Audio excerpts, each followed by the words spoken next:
Alright, hey everybody, welcome to Chiustream.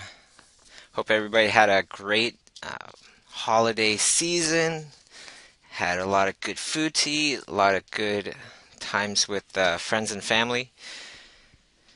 It almost seems like holidays are for younger people to actually have holidays and older people to do more work um, as time goes on. But you know what? It's all worth it. Had a great holiday myself, great Christmas uh, with my side of the family and then with Kay's side of the family. So it's nothing to complain about. Just want to give a big shout out to everybody on the chat right now. What's up, everybody? Let me give you guys a big shout out. Let me know where you're from and I'll shout it out. I see YKit from Malaysia, Mika Madden from Italy, Ismini from London.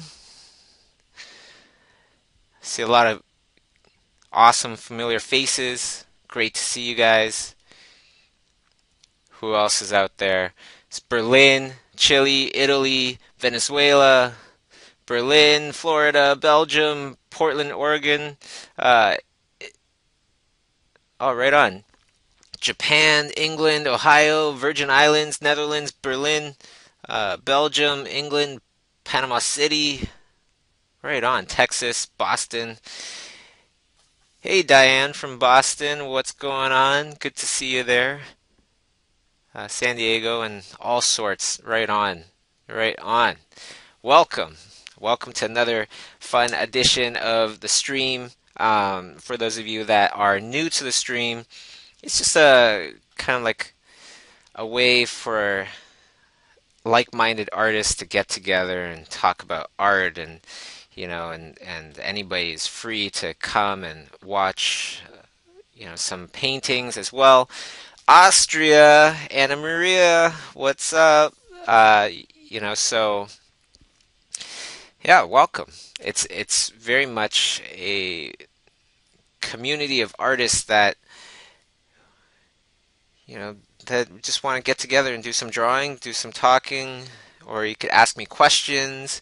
If you want to ask me a question, please go to facebook.com/bobby.chiu, Chiu, and Bobby is Bobby. The very first post there, you can put in your question, okay? If you don't have Facebook, you can put it in the chat, but no promises on getting to the chat, the questions in there, because sometimes the chat gets really crazy and there's all these comments which are fantastic, or people chatting with one another, which is fantastic. But it does make reading questions harder. Okay, but I will do my best. Okay, so this is a painting where, lately what I've been doing is I've just been sketching. I would just time myself for an hour, just sketching, just moving my arm around and not really thinking about what it is I'm going to be painting. A lot of times the thing is that we stare at our blank pages or our sketchbooks way too much, or looking for a reference way too much. Um, Reference is good, but sometimes coming up with a great idea does not require reference at all, and it's probably better without reference.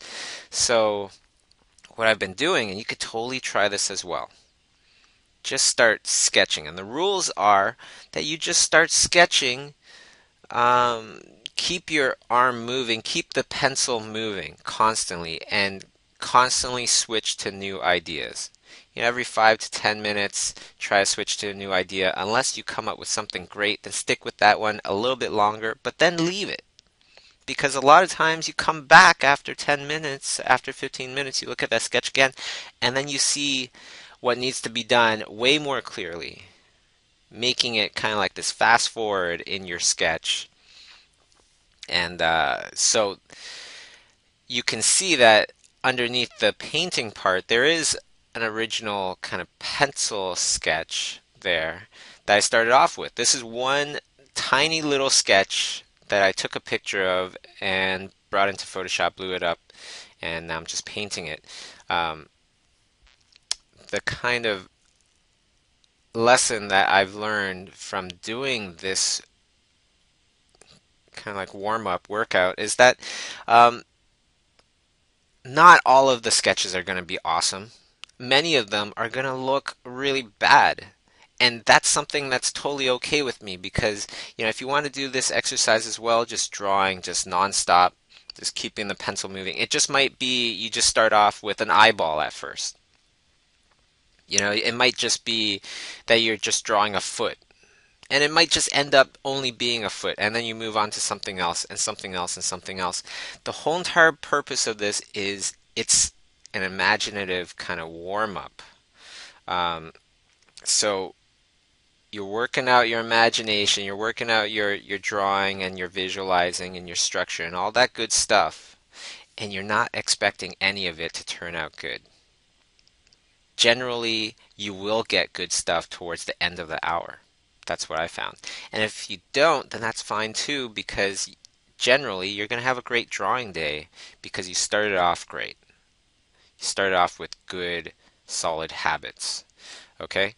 Um, so what I did was I took one of my favorite sketches out of the bunch, dropped them into Photoshop, and that's what I'm going to be painting. The idea behind this sketch is, there were a couple of fishermen there. And the idea behind this is that one, his name is Mr. Desire. The other one is Mr. Faith, and they love fishing. And alone, they don't really catch any big fish. But when you put faith and desire together, you catch the impossible. The impossible is made possible. And that was kind of like, it's not like an obvious point, it's not like an obvious message in this illustration, but that was the intent, that was the inspiration behind this illustration. Uh, and in the end, it's a couple fishermen with a giant fish behind them. So that's the idea. Now, I want to mention to, if you want to help grow this group even more, which I of course do, more people the better. Share and like my Facebook post on facebook.com/bobby.chu, and we'll try to get as many people together as possible. It's all free, it's all learning, it's all fun. Couple announcements that I want to make: that I'm going to Vancouver. I'm going to Vancouver January 10th and 11th, doing the Vancouver Schoolism workshop there. I'm going to be teaching painting creatures. Going to get really in depth, giving a lot of really awesome techniques and things like that that I've developed over many, many years and distilled into very simple digestible chunks of knowledge and chunks of techniques that people can use later on. The other great courses that are going to be there, I'm going to be teaching painting creatures. That's what I do.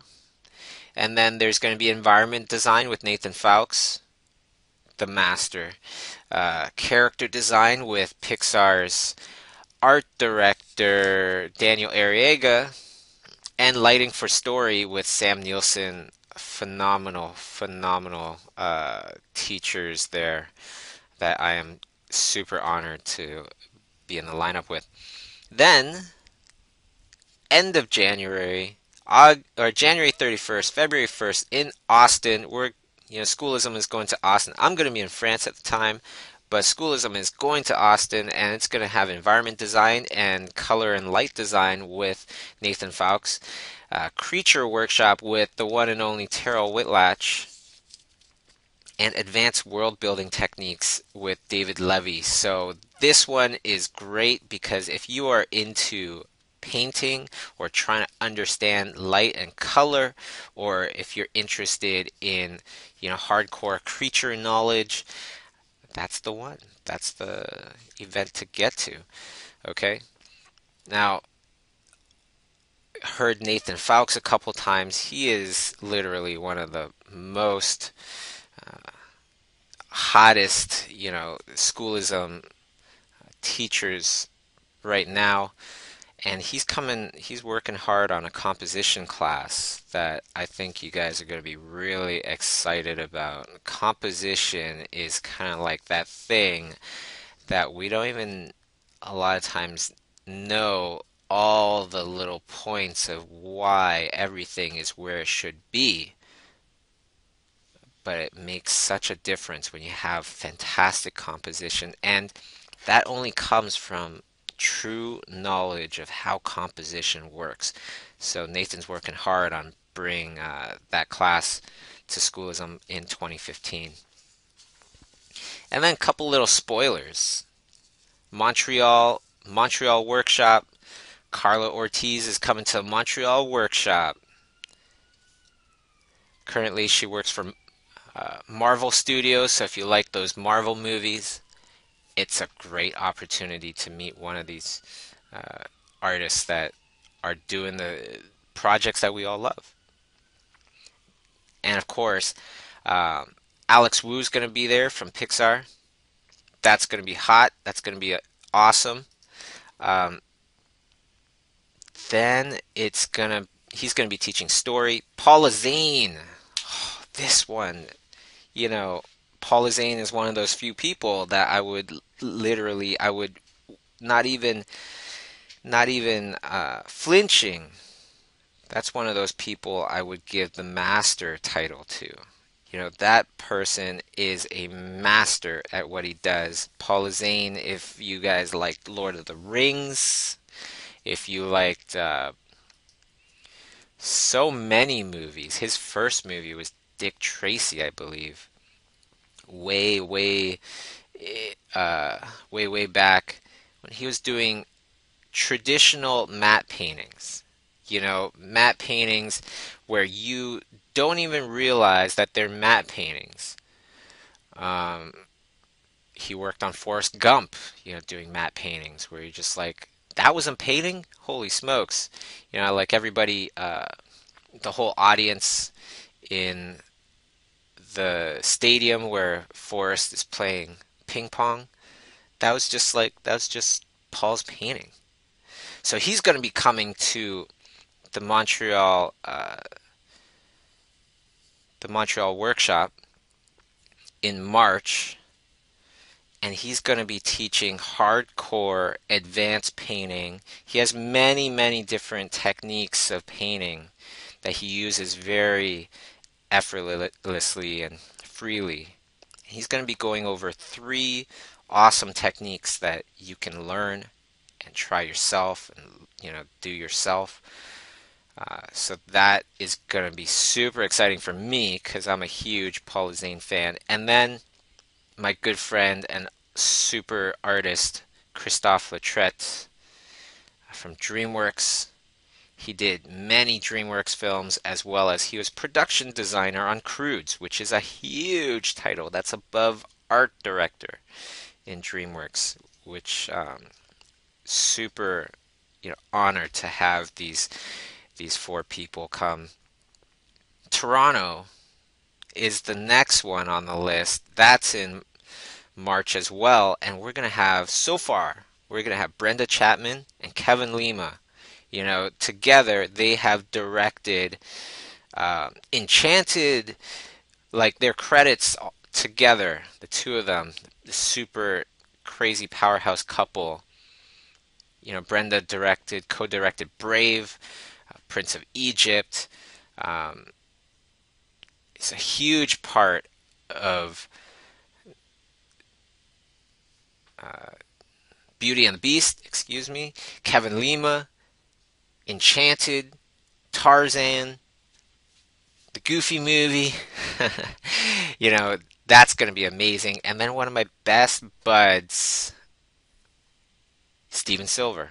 He's coming to Toronto to teach for the first time. It's going to be awesome. So, a really great 2015 coming your way. And the biggest thing right now is Boxing Week sale on Schoolism. It's only until January 2nd. Boxing Week, I heard that it's really just a Commonwealth holiday. So the US doesn't have Boxing Week, but for those of you, all my friends in the US, this is like the equivalent of Black Friday, and it happens right after Christmas. So $100 off um, self-taught courses happens until January 2nd. Don't miss out. Get the course even if you don't have time right now. You could always activate it whenever you want. Okay? So there you go. And of course, like I said, if you have any questions at all that you want to bring up or whatever, all you have to do is go to facebook.com/bobby.chew and you can go to the very first post there and put your comments in that. Okay? So let's go to the very first comment here, which is Natalia. Happy holidays. Hope you're enjoying the holidays. My best wishes for this upcoming year. I've been practicing the method you use from dark to light, and I've learned a lot from it. Do you always use the basic round brushes, or do you create some texture by varying your brush? Also, I'm used to drawing in a realistic way, copying from nature. What would be a good exercise for developing creative sketches, like all the amazing creatures you portrayed? Those are some really awesome questions. So the very first one that I'm going to go to is actually the very first statement that I'm going to go to is that you've been practicing the dark to light method. Awesome. Really awesome. And as you can see, I'm not going completely dark to light. If I'm going to do an image where it's pretty much light, then I'm going to start off with a much lighter gray or whatever monochromatic tone that I'm going to be using. Um, because there's no point in starting from something pitch black if you're going to make it a daytime kind of painting. Uh, it's going to take way more time. But you can see that I generally do start off with darks first. Put in those shadows, it helps to create a nice solid shape for the object. If I just paint light on there first, well, if there's light, there's going to be some shadows there. And since I painted light first, it's missing the shadows. So then it doesn't feel as right to me. Okay? And that's why I start off with shadows first as opposed to light. Helps to create a three-dimensional look much quicker. So, do you always use the basic round brush? Or do you create some texture by varying your brushes? I do have a bunch of different brushes, but when I'm sketching, most of the time I'm just using just a simple, very, very minimal, simple default brush. And it's the way that I use it that makes it special. I really play around with the flow and the opacity a lot.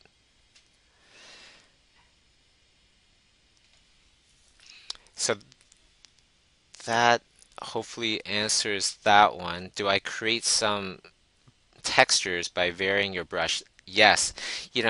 When you are painting more opaque, when you're painting a lot more solid, you're going to have smoother transitions. You're going to have, or a smoother, maybe not transitions, but you would have a much smoother color, uh, tone.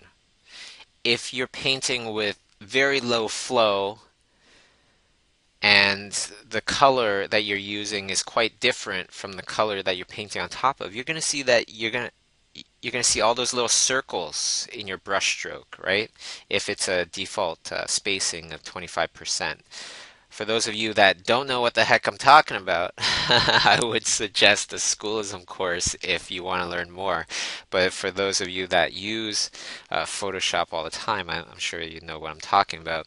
So I would keep the spacing at about 25%, and then when I'm painting, well, if I'm painting with a color that's very different than the color that I'm painting on top of, if my flow is extremely low, like 10 or 20%, you're going to see a lot of texture. You're going to see a lot of texture. You're going to see those circles in my brush strokes, and that's what I equate to texture. So if I'm sketching quick, I don't want to keep changing brushes. I just want to use one brush. I will play around with flow and opacity and the color that I choose to determine if there's going to be texture, in other words, those circles, or if it's going to be smooth. When I have high flow, it's smoother, right?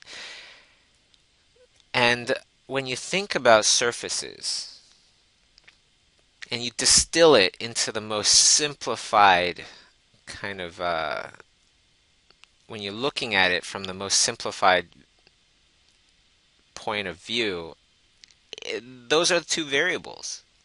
Is something more textured or is it more smooth? Right? And you can kind of create that same kind of textured feeling for with the same brush, and you can make different kind of textured feelings for gravel, for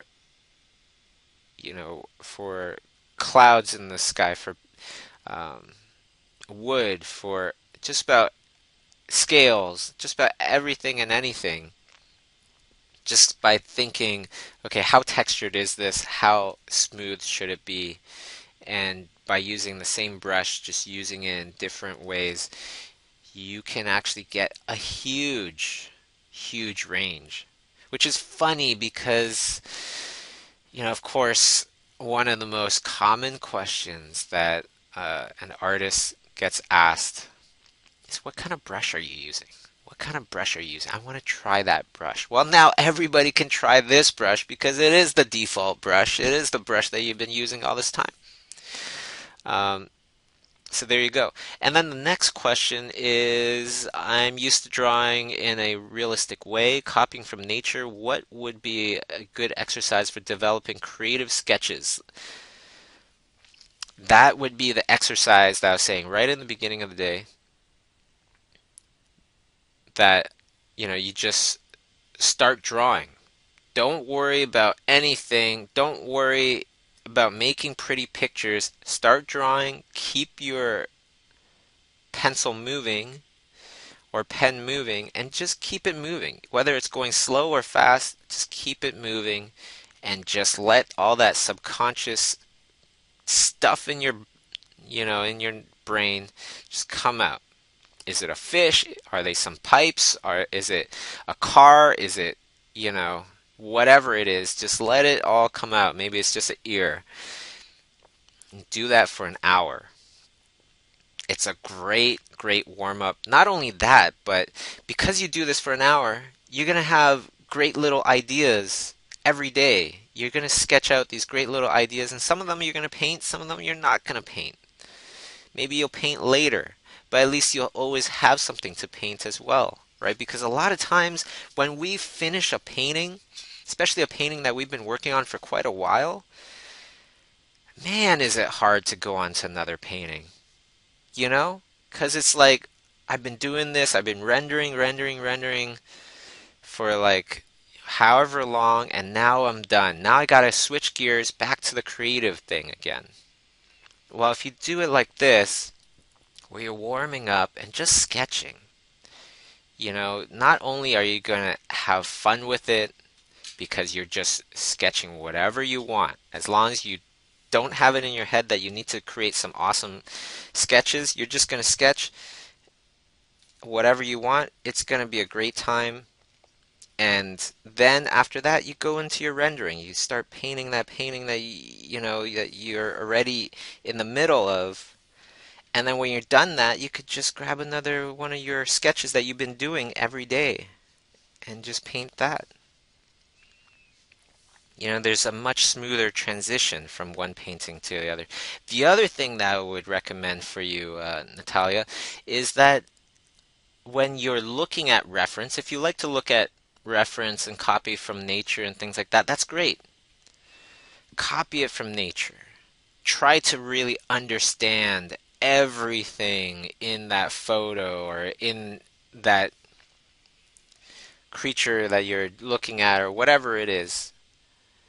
Try to understand it all. Why does it look like that? Why is there a shadow there? Why does this texture look like this? And so on and so forth. And then put it away, put your drawing away as well. Bring out a new piece of paper, brand new, and just draw it out of your head.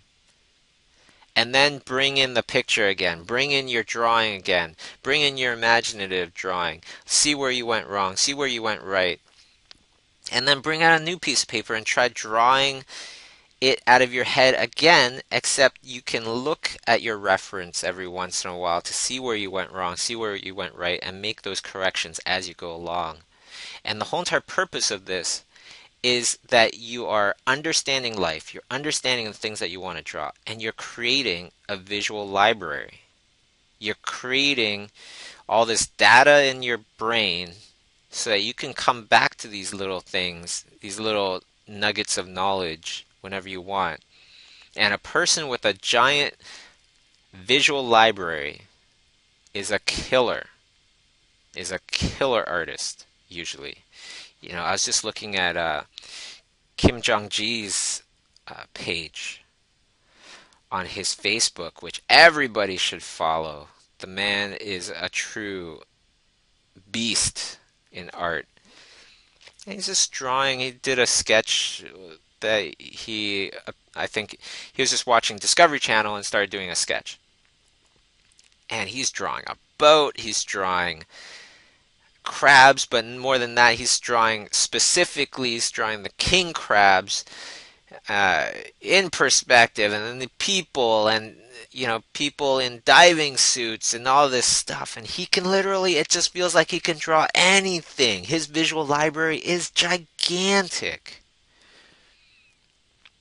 Think about how big your visual library is and how big you need to get it to get closer to your potential, that artist that you dream of being, that you would love to be. Think about art in general right now, and just think about what kind of job would you love to have if you did not have to worry about availability of that job, talent to do that job, or money in any way, tying up your life. Then what kind of art would you do? That's a really good question to kind of think about, because that could become your ultimate goal. Aim for that. Aim high. Even if you don't get it, it doesn't matter, because more often than not, you aim really, really high, you're going to get a lot higher than you would if you aimed at the bottom and started your way up. And that's something that I would love for all the students out there, or all the professionals, new professionals out there, to take heed. When I was in school, I was told that that's the way you want to start. You want to start from the bottom and work your way up. The thing is, at the bottom, you're surrounded by a lot more pessimistic people. Not everybody's pessimistic, but many of them are. You're going to be surrounded by a lot more people that, perhaps are not that good for you to be around. And you're going to be surrounded by temptations of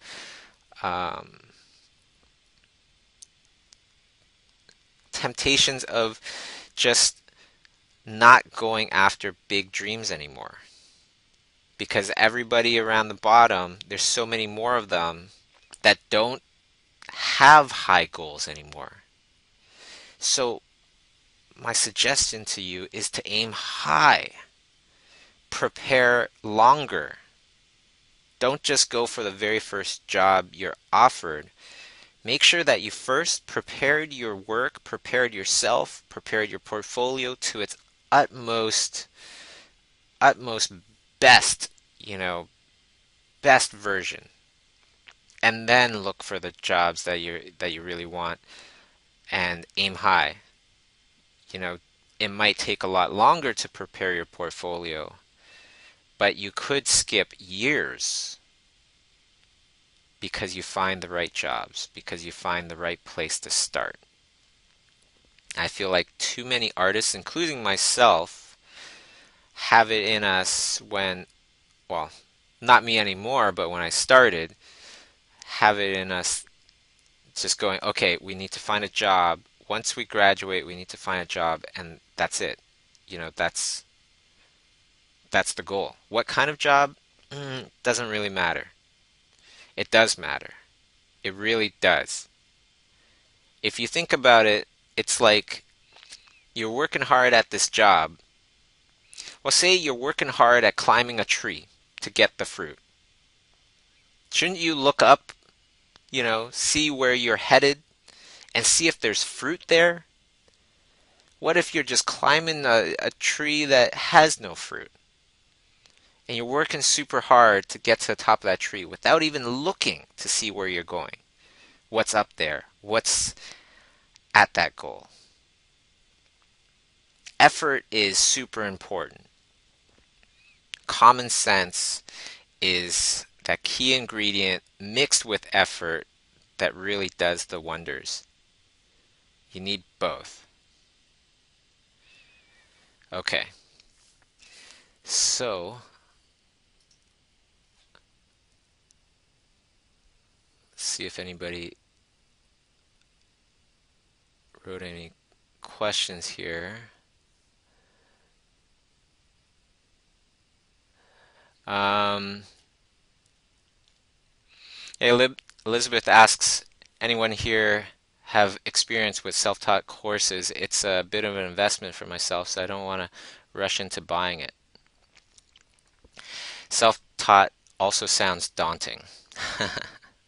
um, you know, the one thing that I can say about schoolism classes online is that it's a lot more, um, you need self-discipline. You need to be prepared before activating the class. My suggestion is be prepared,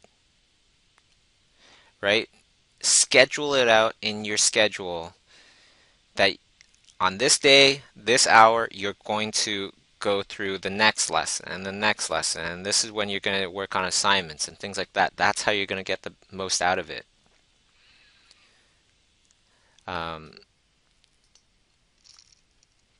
let's go to the next question. And of course, if anybody in the chat wants to give their own review or experiences, please do so. So let's go to the next question. This is from Dustin Clark. Hey, Dustin. Love this weekly sketch group. Oh, I wanted to mention, my gosh, I didn't even, I don't even know if I mentioned it, but yeah, with every week, the new kind of thing that I've been doing is we've been doing these challenges, right, where everybody paints with a topic in mind. This week, the last week, I brought up the theme night. So if you go to facebook.com/bobby.chiu, bobby.chiu, you can, the very second post on my page goes to the event, the Facebook event where you can post your entries for the night themed kind of challenge. Okay, and winner will be announced on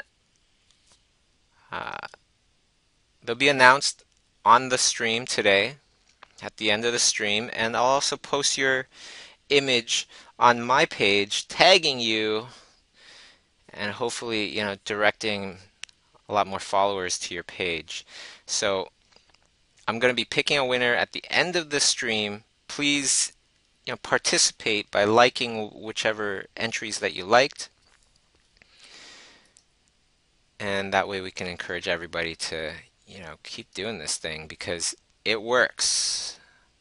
Consistency is the key. It's not about creating one awesome painting, it's about creating awesome habits to develop fantastic paintings, fantastic talents. Okay. And I could already see a lot of really great submissions that have come in for this week's activity. The next one is going to be the topic is going to be stripes. It's really simple, one word kind of topics where you can really play with.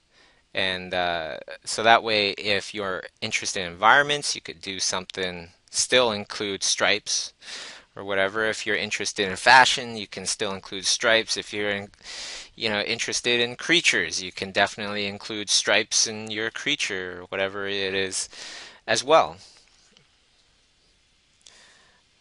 Okay. Next week's challenge. So I'm going to put a link on my Facebook page right now. And if you could go to that, facebook.com/bobby.chu, you go to the very first post there, you can see that the next week's challenge is stripes, and you could just click on that, and if you could click on that you're attending, and perhaps even invite some of your friends, get everybody involved. We're going to do this again next week, and it will be next week Tuesday again. So that's going to be, you can see a date on there, January 6th, 2015. It's going to be Tuesday because Wednesday I go to Vancouver, so I can't do the stream on Thursdays. Now I'm kind of thinking maybe it should be on Tuesdays instead of Thursdays because it seems like all the time my Thursdays get busy. I'm off somewhere doing something. Okay, so let's go on to the next question. Okay. Let's see here. Next question we'll go to.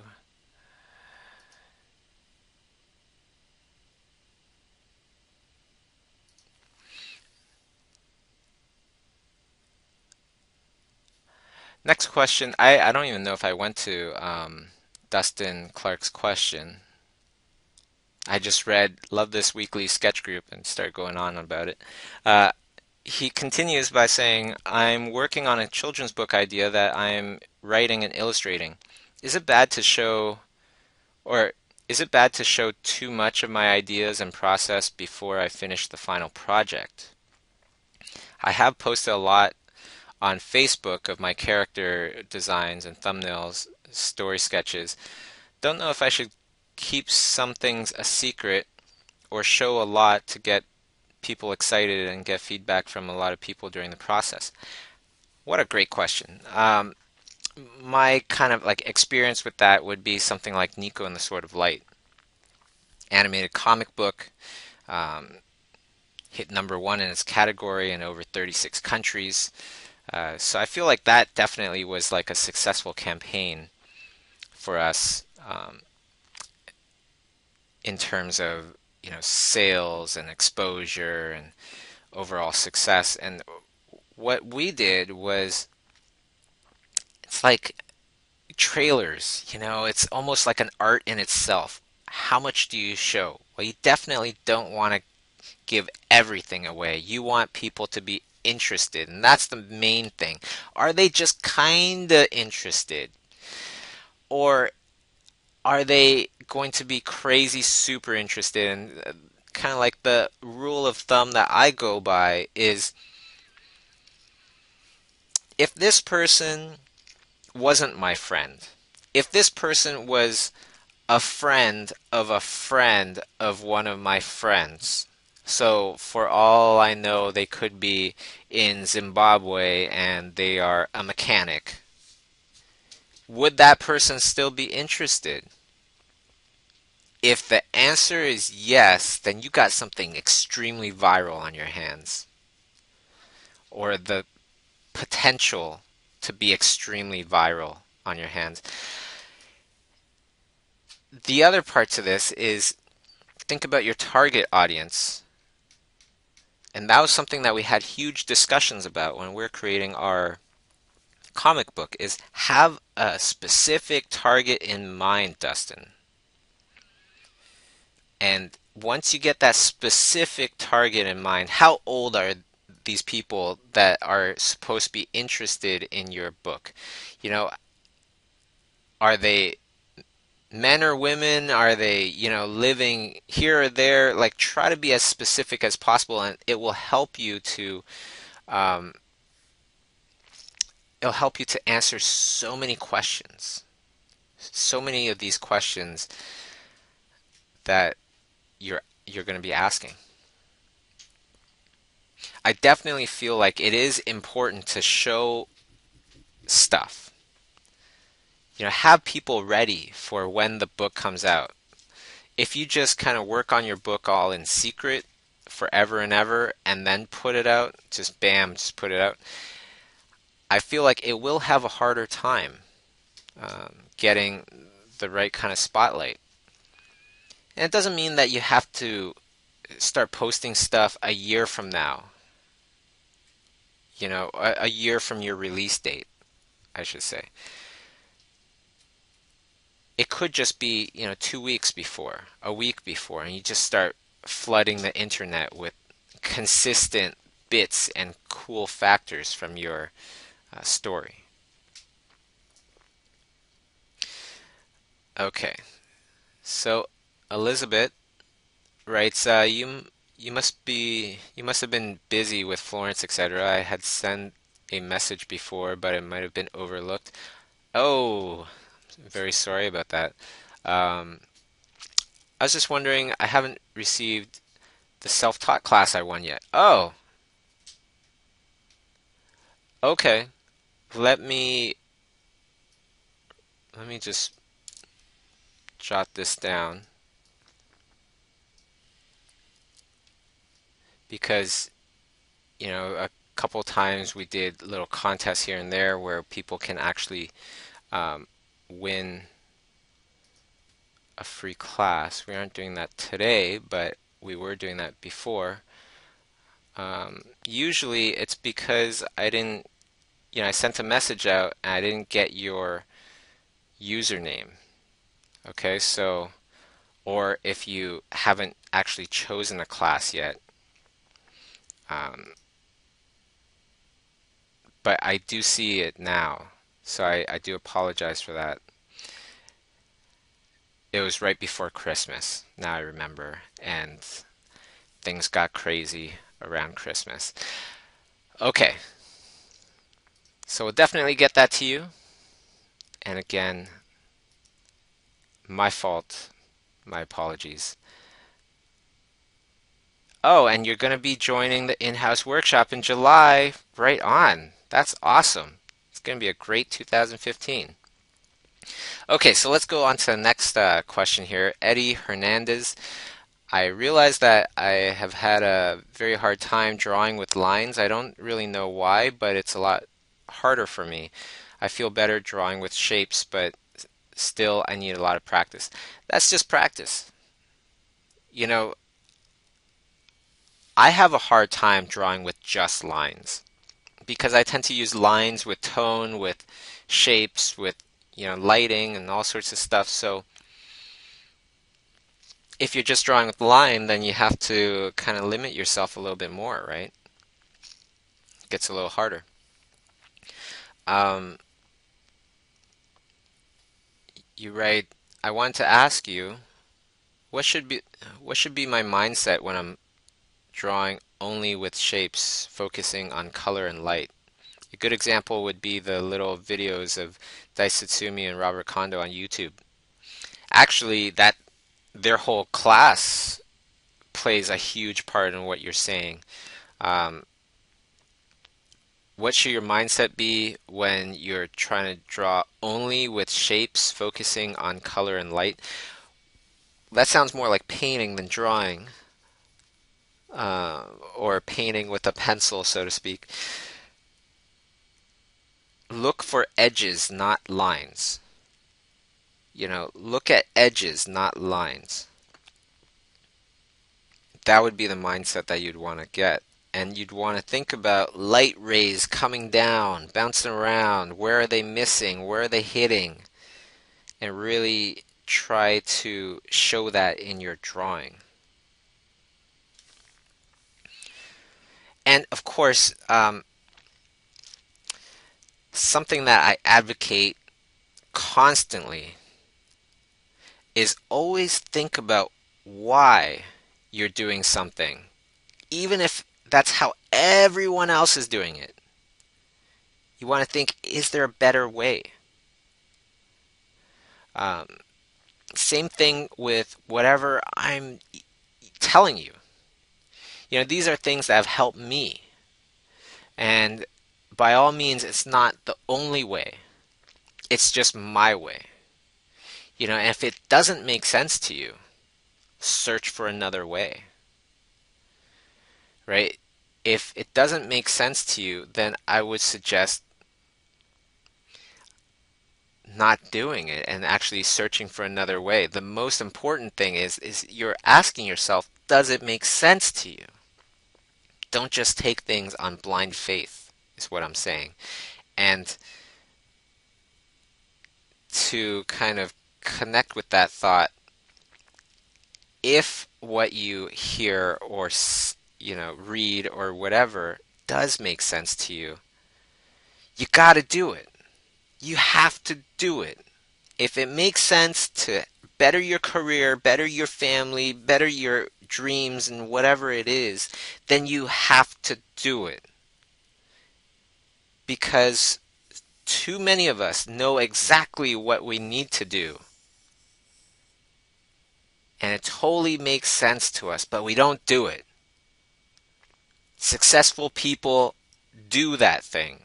Do the thing that they know they need to do to get to their goal, to get to their successful life, to help their families out, to support their families and things like that. Okay, so you don't have to follow everything that I'm saying.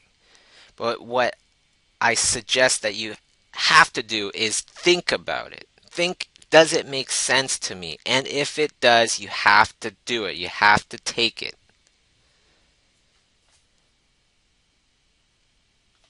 Okay. So let's see. Joel Santana. Bobby, I recently took some advice from artist Noah Bradley and decided to try some plein air painting. Is it okay to slightly change your scene when you paint? I honestly didn't do it intentionally. It's just that it was my first time, and in struggling to make the painting work, I changed it slightly. Also, how long do you recommend should be spent on each plein air painting? I used oils. Well, plein air painting, that is an awesome, awesome exercise that you can just learn tons from. But it's all in the way that you do it. It's all in the way that it's all in your mindset. If you're just copying everything that you do as much as you can without really thinking about how does this make sense? Why does it look like that? Then you won't get nearly as much out of it. Is it okay to change things? Yes, it's totally okay to change things in your painting. Um, there are no rules to art. But make sure that you have your goals set. Is it to copy really well? Or is it to uh, learn something specific? How long should you paint? You should paint for as long as it takes to really understand something.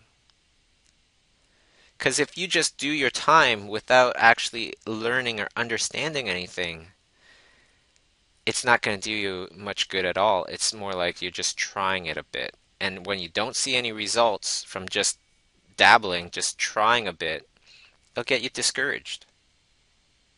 Okay, so that's what I would recommend. It's like life drawing. I used to teach life drawing in college, and what's the point in life drawing? I have so many life drawers in the class, and this is going to, pretty much all the artists that do life drawing uh, as students, and they want to do something like character design. There's so many people that can draw up the figure and draw it very well. It looks great. But when they have to make their own characters, they can't make their own characters at all. And it's because of that whole entire idea where they become great copiers of what they see. But they are not investigating enough, really trying to figure things out. Why is this bump there? Why is that part a much kind of sharper shadow than this part? How is fat really shown? How is it different from bone, from muscle? All these things. What's that weird shadow in that eye socket? Where does that come from? If you don't investigate it and you don't have it make sense to you, you're not going to have an easy time with improving by doing life drawing. But if you're the kind of person where you must know exactly how this works before you can move on, I guarantee you're going to do some really awesome things, because that's exactly how I am. I need to really figure things out. If I'm painting something, I'm learning something, I need to break it all the way down and reconstruct the whole method again in my own words, kind of thing, in my own thoughts, before I can truly adopt it. Some really great comments here. So let's go to the next one here. How exactly do you go from drawing the drawing scan to drawing on a mid-tone gray digital? Okay, yeah, that's super simple. Um, I didn't even scan this sketch in. I just took a really quick picture with my phone. Just brought it into Photoshop, emailed it to myself, brought it into Photoshop. Uh, that very top layer is set to multiply. So it means it adds value to everything underneath. And if you have a white piece of paper, white is not going to add any values, but the lines on the white piece of paper will. The lines are dark, right? So then you can paint underneath it, a lot easier without going over your drawing. Eventually, you do want to paint over top of your drawing, though. Well, I do anyways in the way that I paint, because you can't paint over your lines unless you paint over top of the drawing, right? Okay, and the next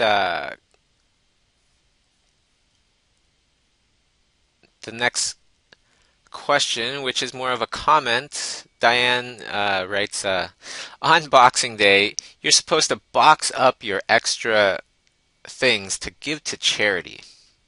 All about sharing your Christmas bounty. I didn't know that. I knew that Boxing Day came from the idea of boxing things up as opposed to the sport boxing. Um, but somewhere down the line, at least in Canada, it became very much like Black Friday, where everything's on sale. So, uh, it's a great little statement, and I acknowledge it. Okay, next question or comment. Let's see. Calvin Franco. I just got a simple question. Did you start on traditional painting, or did you go over the digital method first. I always gone back and forth, back and forth, back and forth. I started digital painting Illustrator 1, Photoshop version 2. So that dates me quite a bit. The tablet was not invented. It was painting with a mouse. And at the same time, I was doing watercolors. I was doing watercolors for a while and some acrylics. Now, I still do a lot of digital painting, but I like to do more acrylics than watercolor. And who knows, maybe down the line it's going to be something else. But I think the main thing is, and I know what the main thing is, the main thing is fundamentals. Being able to truly understand the fundamentals of why we see the things that we see: atmosphere, lighting, structure, texture, color, color temperature, the fundamentals. Then, if you want to paint in oils, if you want to paint digitally, if you want to paint with watercolor, it all just becomes about learning how to use those mediums, the techniques behind it to create the result that you want. But if you don't have good fundamentals, you're not going to have a good result to strive for. It's not going to be in your head to, you're not going to have a clear goal of what it is you want it to look like. But, should you start traditionally first? Should you start digitally? I say it really doesn't matter. It's like, should I start with acrylics first or should I start off with watercolors? Does it really matter? I don't think so. Okay. Henry, Happy New Year. Happy New Year to you, Henry. Do you sketch with a darker background each time rather it being white background? I find sketching on white canvas difficult. Does it help using a darker canvas transfer the image you have in your head onto paper or Photoshop? Do you set your brush opacity lower than 100%? Do I set my brush opacity lower than 100% all the time? And sometimes at 100%. I use flow quite uh, frequently as well, changing the flow quite a lot. Um, I do paint a lot differently than most digital painters out there I know, but that's just my way. Does it help using a darker canvas? I love using something that isn't white.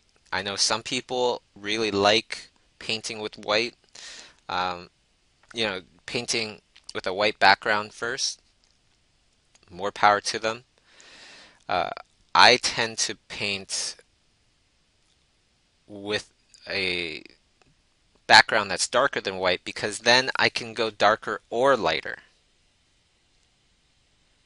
Okay? That way I could go darker or lighter.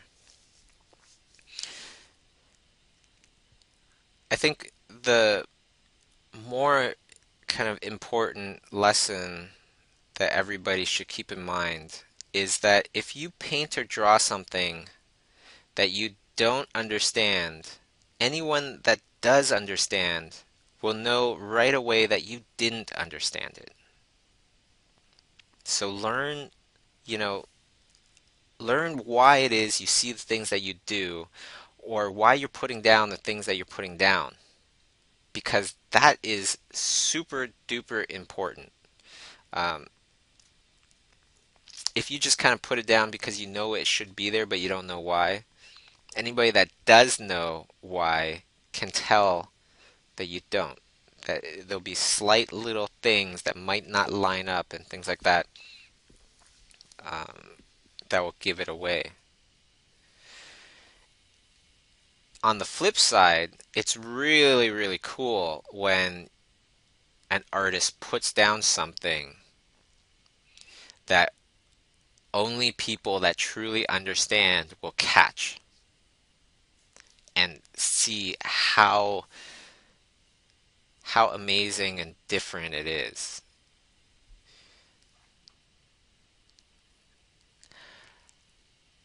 Okay, next question here. Abby,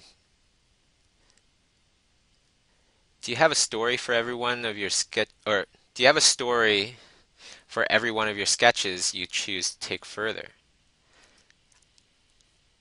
It's not necessary, but generally I do have stories. And a lot of times they aren't stories uh, that are obvious. Like this one, really, to the viewer, all I want you to see are two fishermen, two fishing buddies that caught a big fish. But in my head, like I was saying, these two fishermen, they represent one, I kind of think of as he's Mr. like Desire. He's the label Desire. And the other one, he's Faith. And the two of them, you know, stink at fishing when they fish alone. But together, when they fish, then they catch the impossible. Right? And that's the whole entire kind of underlining little story in my head about this painting. This is a painting to me. Uh, it's about it's about teamwork. It's about having the right parts to get to your goal. And you know, life isn't a one man show. You need other people to participate to achieve big things. Right? So desire and faith can achieve the impossible. That was kind of like the inspiration for this illustration here. The other thing I want to mention is, for all the working artists out there, I know you listen to these streams as a way of having something to listen to during work. So, for if you're in that boat, this is for you. I just want to mention how absolutely important it is to do things for yourself once in a while on a regular basis so you can post it publicly to remind people that you're still around. Too many times what happens is, in the beginning you're posting a lot, and that's what gets you attention. That's what gets you the notoriety or whatever it is, and that's what gets you the jobs. Once you get the jobs, too many of us are like, oh, okay, now I don't need to post anymore because I'm busy. I have a job. Yes, you have a job, but you got to keep posting. You got to keep posting, keep doing the stuff that you did to get the demand that you got. Because once you stop that, the demand will slow down. Especially if you're on a project that doesn't end up coming out for years and years and years, or perhaps even gets canceled at some point, and then you can't even show it. For longevity, I'm not talking about a career, a great career for 6 or 7 years. I'm talking about a career that will be for decades. We got to keep doing stuff for ourselves so we can publicly, post it, things like that. If especially if you are in a field where there's a lot of confidentiality, like I'm working on a Warner Brothers film that I can't talk about, things like that. I can't show anything about it. I gotta keep posting my own stuff. I gotta keep doing my own stuff. Um,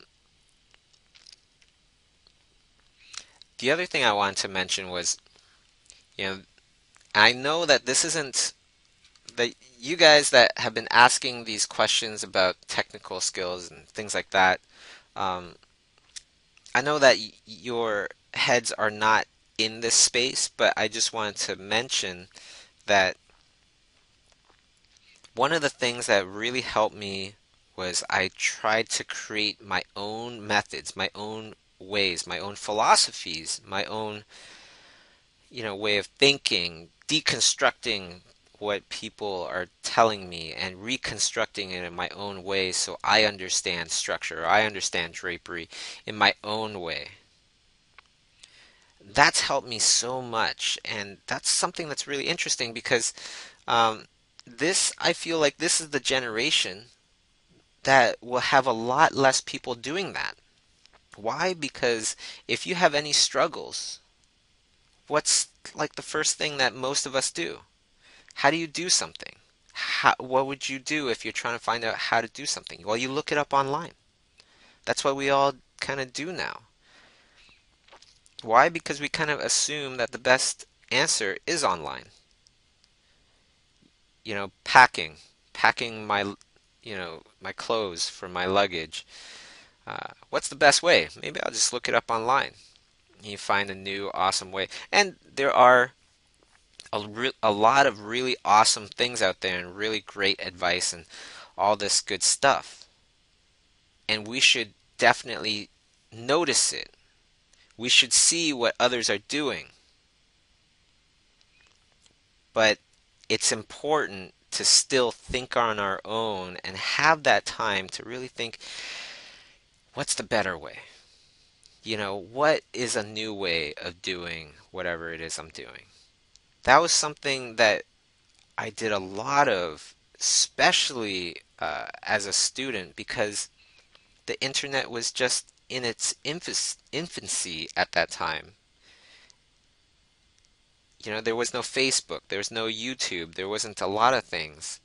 Um, so we had to sit there and really think about how to do this. How is this going to make sense to us? And think up new and exciting methods and ways.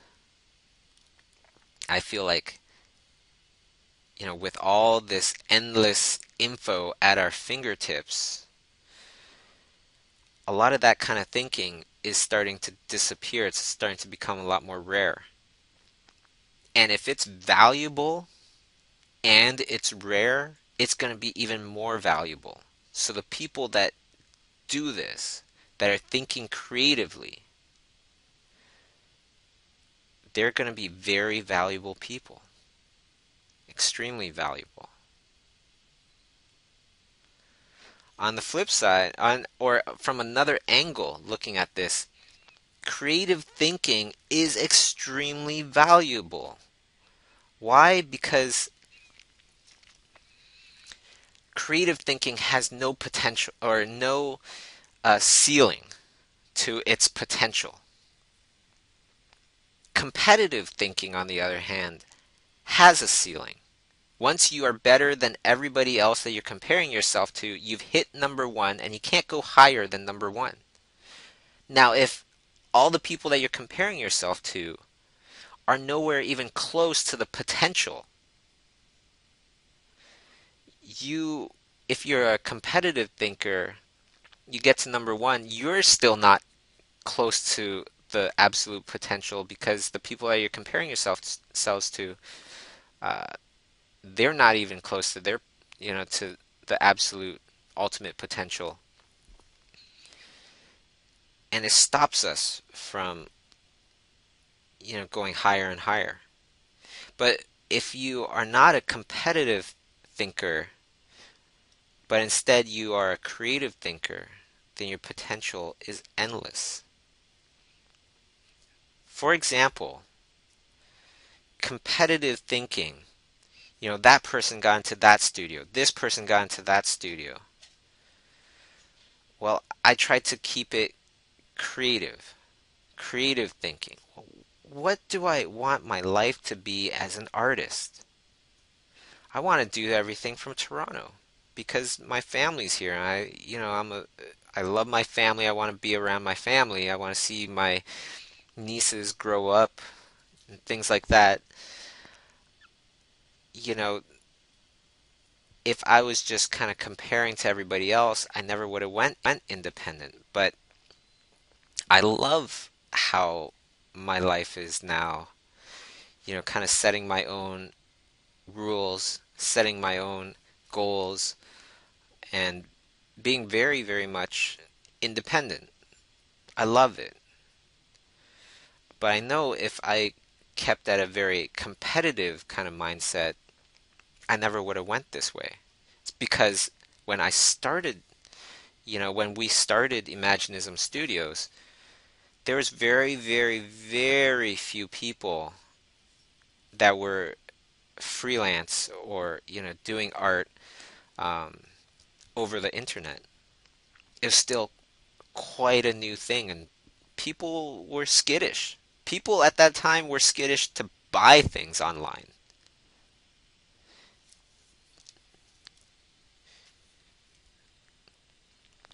So I guess, what I'm saying to wrap that thought up is don't compare your life to others. See what others are doing. That's very important. But the best person to compare yourself to is yourself, and keep your thinking creative, not competitive. I really like all the questions that everybody's asking, especially if you were a bit shy about it and you were like, man, I don't know if this is a good question to ask, things like that. Like Diane, you were asking, how exactly do you go from drawing a scan or from the drawing scan to drawing on a midtone gray digital? You could have thought, oh, that's just way too simple. I'm not going to bother asking. But you know what? You never know. You never know what you're going to get unless you try and you just put yourself out there. Are my drawings good enough? Oh, maybe I shouldn't post anything yet. You know what? Just post it. Just post it because what is the worst that can happen? As long as your overall trajectory is going in the right direction, and that is determined by faith and desire, common sense, discipline, persistence, all these things. It doesn't matter if you have a couple little failures, bumps in the road, because failures, they aren't failures. It's just more like things that you tried and didn't work and will lead you to things that will work. That's how we got to think about failures. That it's not like you failed. That's just one piece in the journey, one part in your journey to becoming excellent at whatever it is you're attempting. You just have to have your core principles right. Okay, so I think we're pretty close to finish, so I'm gonna take a look at all the awesome, awesome entries that everybody handed in and determine a winner. And then we're gonna post this winner and tag them, and put it on my page so that everybody can see it. You know, Roseanne did a great one. The theme is night. This was a theme from last week. The theme is night, and she drew a frog that ate a bunch of fireflies. Great idea. And ideas are like the hardest thing to come up with. Elizabeth did a beautiful little, uh, very touching drawing. Two kids um, trying to go to sleep, and dad is reading them a bedtime story. Very nice.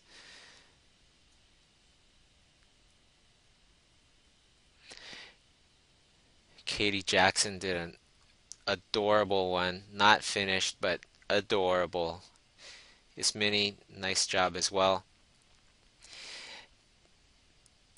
Tid Tidgis, butchering your name. I apologize, but it's a nice attempt as well.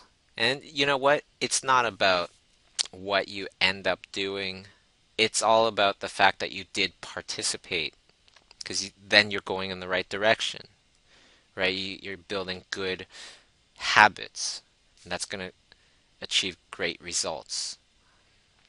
Natalia did a beautiful traditional painting. Kit, right on. Blood Prince, topic night. Anastasia, beautiful little, beautiful little illustration, very cool idea, very saturated blues.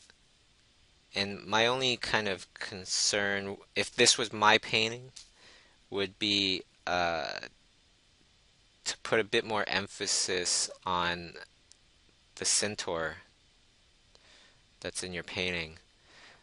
Bring it out into light a bit more, or lighten up the background so it talks more about the centaur's silhouette a bit more. Right on, though. Night, night. Lancelot, right on. Painted at night. Mika Madden, beautiful, cute. Like, I'm really liking her stuff. You guys should definitely check out her work, Mika Madden. Um, Lady Hamburger, very cool, fun, graphic. Diane, trippy, looks cool. Nice textures. Sandy, beautiful little illustration. Great job. Dustin, right on. Keep them going. Natalia, another very nice uh, little idea here.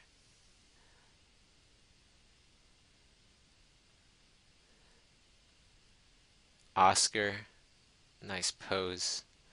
I think I think that one has some good potential, actually. Joel Santana did a couple of them. Beautiful. Love the little mice on the taxi cab at night. It's beautiful. Eddie, Art Skull. I think the winner is Joel. Joel Santana. It's beautiful illustration. Very nice. Very, very nice. And I think overall, everybody did a really awesome, awesome job. So congratulations to Joel Santana. I'll post your stuff up shortly. For everybody listening, definitely go to facebook.com/Bobby Chiu, Bobby.Chiu, and you'll see the very first post there is the next event for next week, Tuesday. Let's keep it going, keep it consistent, keep those good work habits, those good art habits, and we'll all be going in the right direction. Um, let's see if there's any other questions. But I do thank everybody that asked something today, like asked a question, because you know what? Uh, in the end, your career, if you're working in the film industry anyways, or gaming industry, or television industry, or any of these industries where there's a bunch of people, and pretty much so much, so many jobs out there, it's the exact same thing, where talent, yes, it's necessary. It's necessary absolutely to do that job.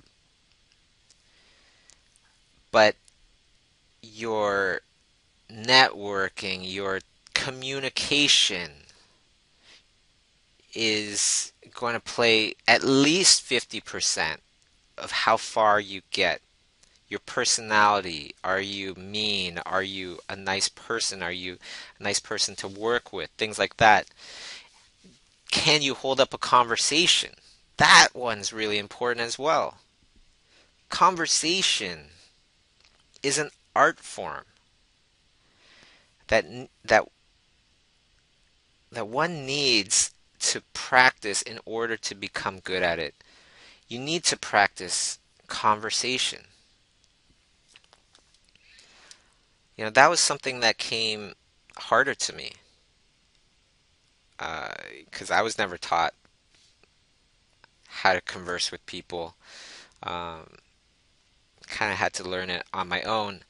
Not like it's that hard to start. You just gotta start talking with people and get over that whole fear of talking to strangers and things like that. Talking to strangers is something that our parents would tell us as kids, don't talk to strangers. But, there is a point where, you're at a convention, perhaps. There's no serial killers at this convention, even though you don't know that person dressed up as Scooby Doo. I don't think we have to be afraid to talk to them. You know, art is important. It's necessary to be in the industry of art, but conversation is also an art, the art of conversation, that pretty much anybody that is dealing with other people need to get need to practice as well.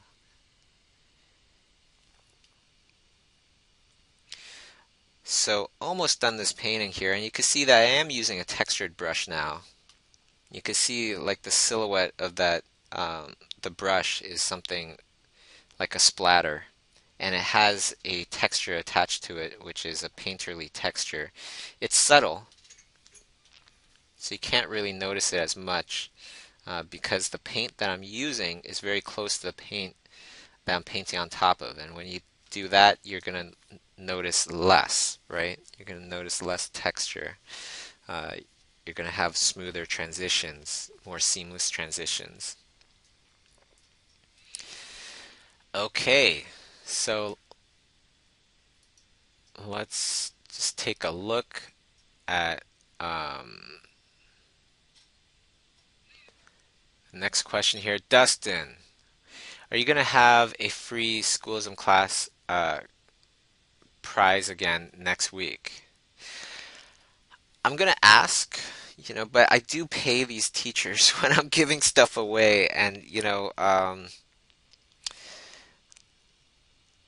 I'm definitely gonna ask and see if we can keep that going. Uh, Most likely, I will, but perhaps not every time. Okay, but as much as possible because I do like giving out stuff, of course. Um, so we'll see. We'll see. No promises just yet. Okay, so let's see if there's any last questions in the chat as well.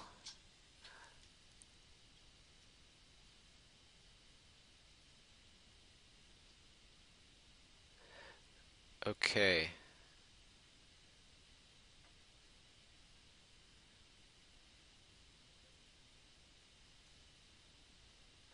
So it looks like pretty much all the questions. Okay. I love working with colors, but I have a hard time with it. I don't really know how to improve my skills in this. Should I copy and try to understand illustrations and paintings I like? Totally. Especially when you're looking at a painting and then you eye drop it and you think it's purple, but it's actually a brown color or vice versa. Or, that color looks like white, but then you tap on it, you eye drop it, and you see that it's not even close to white. It's like 25% gray. Look at it. Try to figure it out. Try to understand why. Why is this 25% gray and why does it look so bright?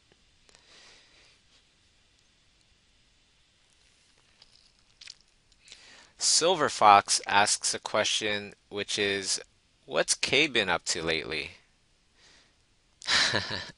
Well, Kay's been working hard, doing her thing. She's been working on film after film and really just hasn't had much of a break. She's been working on more films than I have. So right now she's also working on our next book. What's up? Next art book. That's something that's going to be all traditional drawings and paintings, which, is something that I'm looking forward to. And for those of you that are going to Angoulême, she will be there with me, and as well in Vancouver, she'll be there as well. You can connect and keep in touch with what Kay's up to by following her on Instagram. That's like her most active thing right now is Instagram. Um, you could just look up KEI Acedera, Acedera.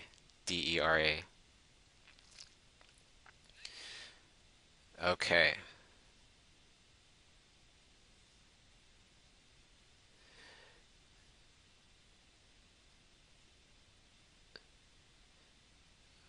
So I guess that's pretty much it. So thank you everybody for tuning in. Okay, big shout outs going to Joel Santana, and hope to see you guys next Tuesday. Okay, so thank you so much for tuning in, hang out. Hope you liked the painting. It was fun for me to do as well. Um, and for those of you that are wondering, how does Bobby keep painting while he's looking at painting entries and answering questions and things like that? It's not because I have, you know, multiple pairs of eyes or anything. It's actually because I did paint this actually this morning. I painted it in the very, very, very, very morning and recorded it. So I'm just playing the painting right now. Which, I hope that's okay with you guys. It is a painting that I haven't shown, and it is a painting that I didn't speed up either. So you're just seeing, every mistake and everything. It's not edited, and I'm painting with white for this net right now, and so obviously it's not working out. Doesn't uh, really communicate well.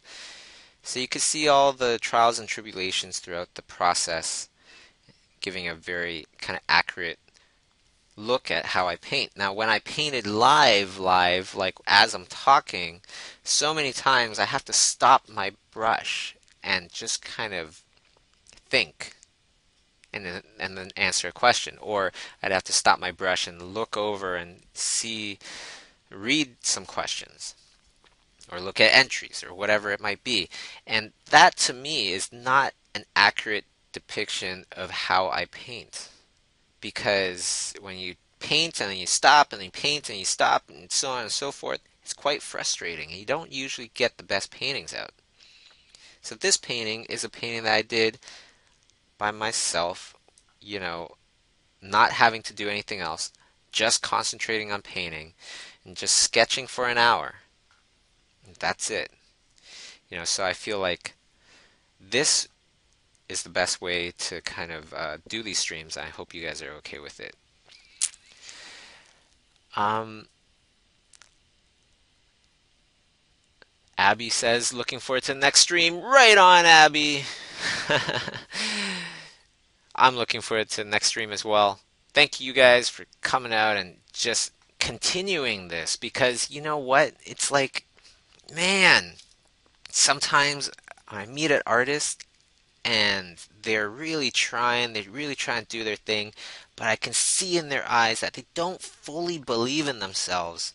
A lot of times I just want to grab them and shake them and just go, I believe in you so much more than you believe in yourself, believe it or not, because I know that's possible. I'm not one of those people that were just kind of born gifted, talented, even though my mom would disagree. Most of it is definitely, it's all through hard work. The best thing about drawing and painting is that it doesn't matter how old we are. If we're a girl or a boy, if we live wherever, drawing and painting is something that is quite accessible to almost everybody. It's such a cheap sport, such a cheap hobby to do, especially just drawing. right? So we can all totally do it. And it's not like a sport where you need to be of a certain height, a certain weight, that kind of thing, certain strength. In drawing and painting as artists, all we need to do is be able to pick up a brush, and you have the potential of the greatest artists in the world. You have their potential, believe it or not. You have the potential of, you know, whatever great artist is out there. We have to believe that. We have to believe our potential is endless. That's the only way to truly get to the impossible, which is very much what this painting is all about. Faith and desire to achieve the impossible. And if I told myself, the younger, 20-year-old version of myself, the things that I would be able to experience or achieve, things like that, I wouldn't believe it. I would think that, you know, somebody's playing a cruel joke on me, and that's why I believe in pretty much everybody, that everybody has the potential. You have the potential to meet those big, awesome dreams of yours. It's not like a cheesy statement, that is the truth. Okay, so keep going. Be disciplined. Be, you know, faithful. Have a lot of faith in yourself. Have big dreams. Have big goals. Don't let anybody tell you you don't have what it takes, because they don't know. They don't know your potential. They don't know, the kind of person you can be and the things that you can achieve. Okay? So enough of that. Thank you everybody for, participating, and hope to see you guys next week. All right? As for now, think about the next challenge. It's based on the topic stripes. Okay? And we'll see you guys next week. Thanks everybody. Thanks for tuning in, and good night, good afternoon, good morning, wherever you are. Take care.